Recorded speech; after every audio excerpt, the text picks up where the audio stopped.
പിന്നെ അത് കഴിഞ്ഞിട്ട് എൻ്റെ മകന് പിന്നെ ഇയാൾ താഴേക്ക് നിന്നു. മെറ്റീരിയലൈസ് ചെയ്ത് ആകാശത്തു നിന്നൊരു പതക്കം കൊടുത്തു, സ്വർണ്ണ പതക്കം, സായിബാബ സ്വാമിയുടെ ഒരു സ്വർണ്ണ പതക്കം. ഞാനത് വാങ്ങിച്ച് ഒരു കൊച്ചു സ്വർണ്ണ മാല ഉണ്ടാക്കി അത് ഇയാളുടെ കഴുത്തിലിട്ടിരുന്നു.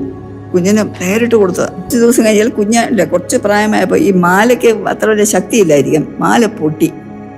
അപ്പം ഞാൻ വിചാരിച്ചു ഇത് കളഞ്ഞു പോകാൻ പറ്റില്ല. അപ്പം ഈ മാലയും ഈ ഇതെടുത്ത് ചെയ്ത് വേറൊരു ചെയിൻ ഉണ്ടാക്കാം, അതുവരെ ഇത് കഴുത്തിടാൻ ഒക്കില്ലല്ലോ. ഒരു കൊച്ചു പെട്ടിക്കകത്ത് വെച്ചു. അങ്ങനെ അങ്ങ് നീണ്ടുപോയി. അപ്പോൾ ഒരു ദിവസം പെട്ടെന്ന് ഓർത്തു, മാല ഇയാൾക്ക് ശരിയാക്കിയില്ലല്ലോ എന്ന് പറഞ്ഞ് പെട്ടി തുറന്നപ്പോൾ പൊട്ടിയ മാലയുണ്ട്, പതക്കമുണ്ട്. പക്ഷെ സ്വർണ്ണ പതക്കത്തിൽ ഒരു വെള്ളി പതക്കമാണ്. അപ്പം ഞാനെടുത്തപ്പോൾ എനിക്ക് സത്യം കുറ്റബോധത്തോട് പറയുകയാണ്. അതെടുത്തപ്പോൾ ഞാൻ പെട്ടെന്ന് ചോദിച്ചു, ആദ്യം ഇത് സ്വർണ്ണമല്ല, വെള്ളിയാണ്. സ്വർണ്ണമോ വെള്ളിയോ ചെമ്പോ ഇരുമ്പോ എന്നുള്ളതല്ല കാര്യം.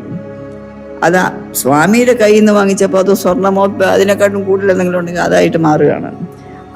അത് വിചാരിക്കാനുള്ള ഒരു അറിവ് അന്ന് എനിക്കില്ലായിരുന്നു. പക്ഷെ ആദ്യം ഇത് സ്വർണ്ണമല്ല എന്നൊന്ന് തിരിച്ചു വെച്ചു. എന്തായാലും മാല ശരിയാക്കാം.